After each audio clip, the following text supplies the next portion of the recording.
Capítulo 1 Crescimento. Maurício Rosado. Maurício Rosado espera por seu filho durante uma fria meia-noite de dezembro. Por baixo da roupa, a mão aperta fortemente o revólver calibre 38 adquirido para se defender de ladrões. Joana, sua esposa, aparenta dormir no quarto ao lado. Na sala, Maurício respira agitado, irado, pronto a disparar a arma. Sua única dúvida é se deve atirar primeiro no filho e depois em si mesmo, ou se mata o filho e então foge. Grossas lágrimas resvalam por seu rosto, vincado por anos de trabalho ao sol. Nascido em uma família humilde, ele se transformou em um empresário de êxito, mas agora chora a angústia de ser sem nunca ter sido. A incoerência de sua vida reside no fato dele ser membro da igreja. Foi batizado em busca de uma solução para os desvarios de sua alma. No entanto, continua amargurado e triste, atormentado pela culpa, derrotado por um não viver os princípios que conhece. Como pode um cristão resolver os problemas com violência? Ele se pergunta sem encontrar resposta. Nada mudou em sua vida. Depois de assistir às conferências bíblicas por 40 noites, decidiu se batizar, mesmo sem nunca estar convertido. Desde aquele dia, seu coração se transformou num vulcão em erupção. Ele quer muito ser feliz, somente entendeu que somente Jesus é a fonte da felicidade almejada. Embora conheça bem os princípios bíblicos, sua empresa continua funcionando aos sábados. Porém, por mais que se esforce, é incapaz de fechá-la no sétimo dia. São muitos os intermináveis detalhes que dificultam a paralisação das máquinas. Depois do batismo, as coisas parecem ter piorado. Como se não bastassem as lutas do mercado, como também as constantes discussões com a esposa, ele acaba de descobrir que o filho mais velho está lesando-o por meio de um superfaturamento nas compras da empresa. Agora, Maurício está ali, em sua sala com uma arma na mão. É um homem rude, forjado pelos sofrimentos da pobreza, pelo calor da adversidade e pelas inclemências da vida. A traição, as injustiças e muitas vezes a inveja de seus inimigos lhe ensinaram a esconder seus sentimentos mais nobres, deixando prevalecer a agressividade, a teimosia e a violência. Ele tem sido violento com a esposa e os 2 filhos, os quais riram dele ao lhes falar de sua conversão. Você? Convertido? Em quê? Num monstro? Pior do que você sempre foi? Disparou a esposa com sarcasmo. Não me faça rir, pai. Se todos os cristãos forem como você, nem me fale dessa igreja, acrescentou a filha mais nova. E o filho mais velho, sem lhe dizer nada, simplesmente o roubava. Durante o dia, ele tinha descoberto a desonestidade do filho. No final da tarde, quando os empregados se preparavam para sair, Maurício entrou no escritório do rapaz e o confrontou, jogando sobre ele a escrivaninha com os documentos que provavam o delito. José Luiz, o filho, tremeu da cabeça aos pés a ver a ira do pai. Você precisava me roubar! Gritou furioso. Sou um drogado, pai. Devo a meio mundo. Por favor, não me mate. Me perdoe. Para o pai, aquela confissão era o cúmulo. Ele podia esperar qualquer coisa, menos que seu filho fosse um prisioneiro das drogas. O homem tentou se conter, mas em vão. Avançou sobre o rapaz como uma fera. E se tivesse uma arma naquele momento, ele teria tirado. Mas não tinha. Atirou-lhe então um objeto de acrílico de segurar papéis sobre a mesa. O rapaz se esquivou e fugiu correndo. O dia já declinava na cidade. O sol desaparecia atrás dos altos edifícios, chegando a noite. Furioso e desejando vingar-se, Maurício foi para casa, tomou sua arma para esperar o rapaz. Agora, o pai irado está na sala de sua casa com uma arma na mão. Essa noite será uma noite de morte. Ou de vida. Ninguém sabe. Reina a escuridão, mas é da escuridão que brota a luz. Ninguém sabe como o Espírito de Deus trabalha. No entanto, essa noite, ele trabalha na vida de Maurício. Em sua angústia, ele permite que o Espírito entre em ação. Maurício é um membro da igreja batizado, mas para que serve isso? Sua vida continua sendo a mesma vida tribulada de sempre. O entusiasmo alcançado com o conhecimento do Evangelho foi passageiro. Seu temperamento lembra o de João, filho do trovão, irascível e egoísta, com facilidade perde a paciência. É ferino, de sua boca saem palavras como flechas incendiárias, para ferir impiedosamente os que cometem qualquer deslize. É verdade que seus conceitos mudaram. Ele já não acredita que os espíritos vagueiem por aí, desencarnados. Aprendeu na Bíblia que, quando a pessoa morre, o sopro de vida volta para Deus, de onde saiu. Também descobriu que o domingo é um dia de descanso imposto por vontade humana, sem fundamento bíblico. É consciente que o sábado instituído por Deus no Éden é o verdadeiro dia de repouso.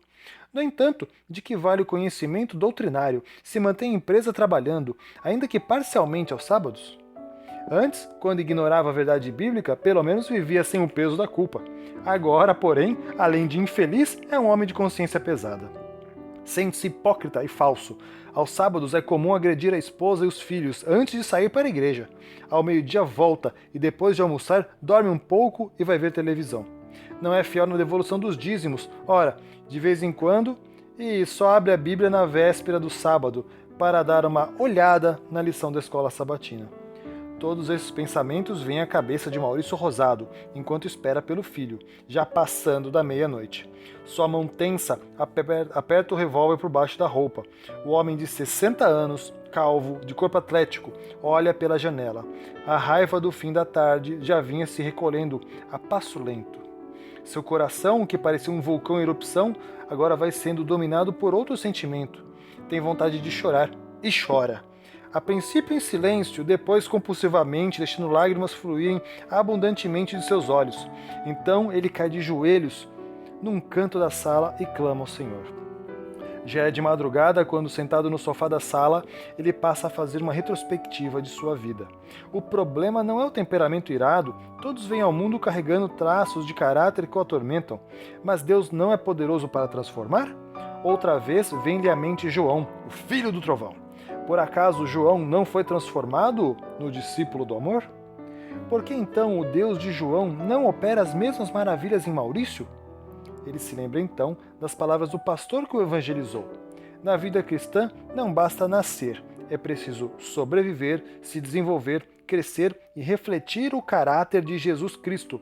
Para que o crescimento seja uma realidade, é preciso orar, estudar a Bíblia todos os dias e trazer outros para Jesus. A lembrança dessas palavras é como um punhal que se crava em sua carne. Nada é realidade em sua vida. Como deseja, então, que ocorra a transformação? Não há nada que Jesus possa fazer por ele. Ele precisa ir a Jesus voluntariamente.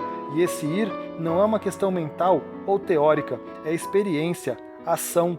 Uma experiência que ele não tem. Ellen White diz: o coração deve ser entregue a Deus, ou jamais será feita em nós a mudança para nos restaurar à sua semelhança. Estamos, por natureza, alienados de Deus. O Espírito Santo descreve nossa condição em palavras como estas: mortos nos vossos delitos, em Efésios 2:1. Toda a cabeça está doente e todo o coração enfermo. Não há nele coisa sã. Isaías 1, 5 e 6. Estamos retidos nos laços de Satanás, tendo sido feitos cativos por ele para cumprirmos a sua vontade. Deus deseja nos curar e nos libertar. Como isso requer completa transformação e uma renovação da nossa natureza, devemos nos entregar inteiramente a Ele. A luta contra o eu é a maior de todas as batalhas. A renúncia do eu, a sujeição de tudo à vontade de Deus requer uma luta, mas a pessoa deve se submeter a Deus antes de ser renovada em santidade. Caminho a Cristo, página 43. Maurício Rosado se pergunta: o que significa render-se inteiramente a Deus? O que seria sujeitar tudo à vontade de Deus? E por que isso requer luta? Na alta madrugada, ele abre o coração ao Espírito Santo e toma uma decisão que dará novo rumo à sua vida. Pela primeira vez, como um cristão, ele conversa com Deus até o raiar da alva. Faz lembrar Jacó, que numa noite como essa se ajoelhou às margens do rio Jaboque e lutou com um anjo do Senhor, dizendo: não te deixarei ir até que me abençoares, como está em Gênesis 32, 26. O dia amanhece, são exatamente 5:30 da manhã. Na rua, os garis recolhem o lixo. A cidade começa a despertar. Os passarinhos se espreguiçam e cantam nos ramos das árvores, enquanto o sol anuncia sua chegada com um resplendor alaranjado no horizonte. Maurício, então, se dirige para o seu escritório. Não dormiu nada, mas sorri e caminha com um passo firme e decidido. A arma que escondia na roupa na noite anterior foi descartada para sempre. Hoje é um novo dia e ele um novo homem. A partir de hoje, não haverá só um dia em que o empresário sairá de casa sem que tenha passado tempo com Deus, orando e estudando a Bíblia. Depois de uma longa noite de lágrimas, meditação, oração, chegou à conclusão de que a transformação do caráter não é trabalho do ser humano. Nada existe no processo de salvação que seja humano. Tudo é obra de Deus. No início, o meio e o fim, a salvação são atos divinos. A iniciativa pertence a Deus, como também a realização e a conclusão. Tudo o que a pessoa pode fazer é ir a Jesus levando suas imperfeições e defeitos e depositar aos pés do Mestre os fracassos, derrotas e promessas nunca cumpridas. Só que esse ir precisa ser uma experiência e não uma declaração romântica de fé. É preciso orar, estudar a Bíblia e buscar pessoas para Cristo. Maurício passa a pôr em prática o que aprendeu. É desnecessário dizer que sua vida tomou uma nova direção. Ele não tenta provar para ninguém que agora é um bom cristão. Ao contrário, reconhece suas fraquezas e todos os dias busca a Jesus para se refugiar nos seus braços. Mas a transformação desse homem não passa despercebida. O milagre acontece. Os primeiros a notar são a esposa, a filha e os empregados. Quando ao filho mais velho, não o viu mais desde o dia que descobriu a desonestidade e teve aquela briga. José Luiz desapareceu e ninguém sabe onde ele está. Certa tarde, Maurício está voltando para casa. Os carros congestionam as avenidas. A cidade de Los Angeles é uma metrópole agitada. Nas manhãs e tardes, o trânsito é infernal, como qualquer cidade grande. Todos estão nervosos e apressados, querendo ir para casa o mais rápido possível. Em um sinal dos cruzamentos, uma senhora se aproxima vendendo rosas. Enquanto o sinal está vermelho, pela primeira vez, Maurício compra uma. Ele jamais fizera algo semelhante. É simplesmente um impulso que brota naturalmente de seu interior.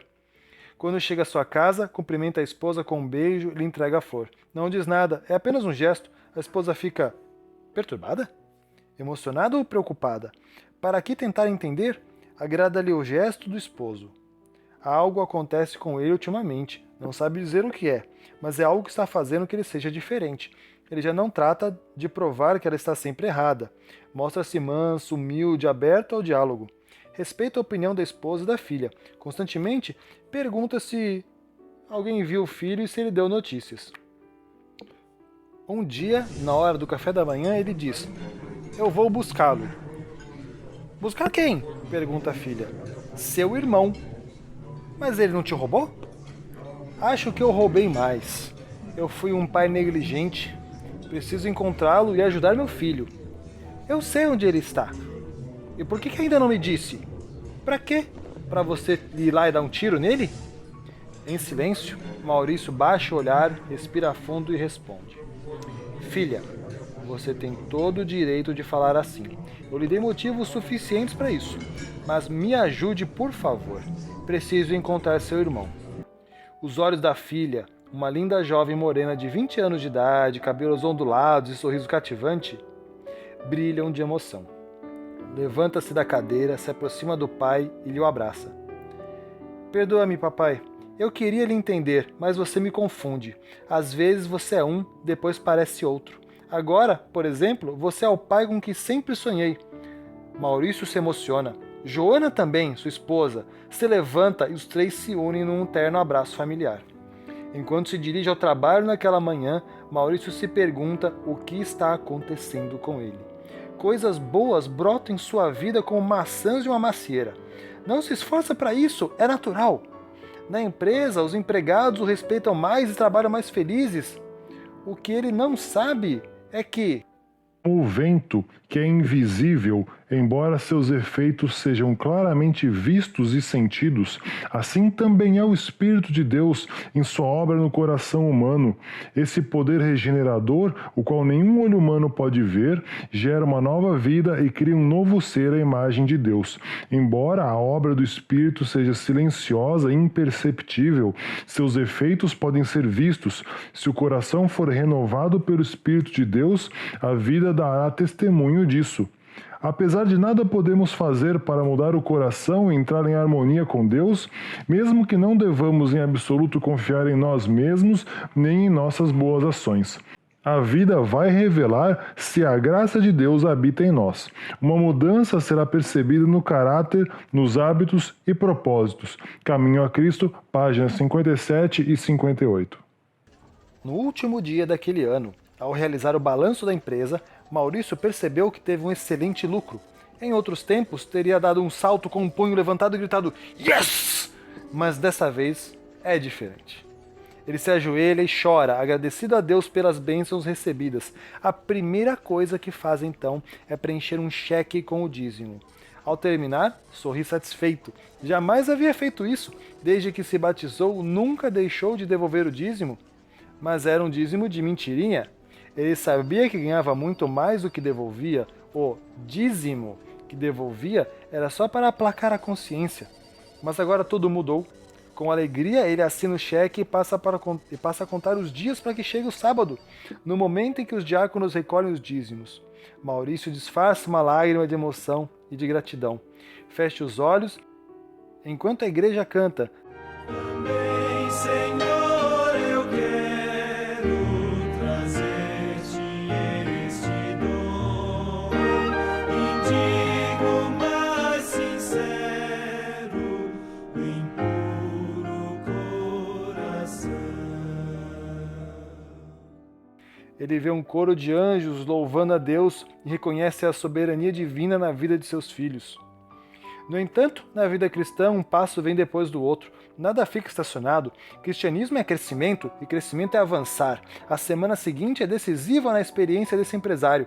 Na segunda-feira, pela manhã, reúne seus funcionários antes de começar as atividades do dia e lhes diz: a partir de hoje, antes de começar nossas atividades, nos reuniremos por 20 minutos para fazer um culto e pedir a bênção de Deus sobre vocês e sobre a empresa. Todos ficam surpresos. Esse não pode ser o Sr. Maurício. Mas é ele mesmo. Só que agora, transformado pelo poder de Deus e refletindo o caráter de Jesus Cristo em sua vida e em suas obras. E tem mais, ele diz. Quero pedir que vocês façam planos para terminar as suas tarefas antes do fim da tarde de sexta. A partir dessa semana, a empresa fechará aos sábados. Hoje, a vida de Maurício Rosado é uma fonte de inspiração. Se você lhe perguntar como aconteceu a transformação de sua vida, ele responderá com as palavras da serva do Senhor. Como ocorre com a vida, assim acontece com o crescimento. É Deus quem faz o botão virar uma flor e a flor fruto. É pelo seu poder que a semente se desenvolve. Primeiro a erva, depois a espiga e, por fim, o grão cheio na espiga. Em Marcos 4:28 diz isso. O profeta Oséias disse que Israel florescerá como lírio. Serão vivificados com o cereal e florescerão como a vide, em Oséias 14, 5 e 7. E Jesus nos convida a observar os lírios. As plantas e flores não crescem pelo próprio esmero, esforço ou pela ansiedade, mas por receberem aquilo que Deus fornece para lhes dar vida. A criança não pode, por um desejo ou poder próprio, aumentar sua estatura. Nem você tem como garantir seu crescimento espiritual por meio da sua vontade ou poder. A planta e as crianças crescem recebendo do seu ambiente aquilo que é necessário para a vida: ar, luz do sol e alimento. O que esses dons da natureza representam para os animais e plantas, também Cristo representa para os que confiam nele. Ele é a sua luz perpétua, como está escrito em Isaías 60, versículo 19, e o seu sol e escudo, como está em Salmos 84, 11. Ele será para Israel como orvalho, como está em Oséias 14, 5, será como chuva que desce sobre a campina ceifada, em Salmo 72, 6. Ele é a água viva, o pão de Deus, que desce do céu e dá vida ao mundo. No incomparável dom do seu Filho, Deus envolveu o mundo inteiro com uma atmosfera de graça tão real como o ar que circunda o globo. Todos os que escolheram respirar essa atmosfera vivificadora viverão e crescerão alcançando a estatura de homens e mulheres em Cristo Jesus. Assim como a flor se volta para o sol para que seus brilhantes raios possam ajudá-la a aperfeiçoar sua beleza e simetria, assim devemos nos voltar para o sol da justiça para que a luz do céu brilhe em nós e nosso caráter seja desenvolvido à semelhança de Cristo. Caminho a Cristo, página 68. Essa última declaração foi significativa na vida de Maurício. O que significa voltar-nos para o sol da justiça, como a flor se volta para o sol? A resposta é simples: orar e estudar a Bíblia todos os dias e buscar uma pessoa para levar a Jesus. Enquanto Maurício se limitava a frequentar a igreja apenas uma vez por semana, nenhuma mudança ocorreu em sua vida. Mas quando ele saiu da teoria e passou para o terreno da prática, os frutos do Espírito Santo começaram a ser vistos em sua vida. A fidelidade da igreja não depende de um conhecimento teórico do Evangelho. A teoria e os conceitos podem ficar bonitos num sermão, mas precisam transformar a vida. Jesus é o único ser capaz de entrar na experiência humana e transformar a água em vinho, a morte em vida e a derrota em vitória. Porém, é preciso ir a Ele de maneira prática. Esse é o testemunho do Maurício. A vida cristã é crescimento. E Maurício Rosado cresce a cada dia na graça de Jesus.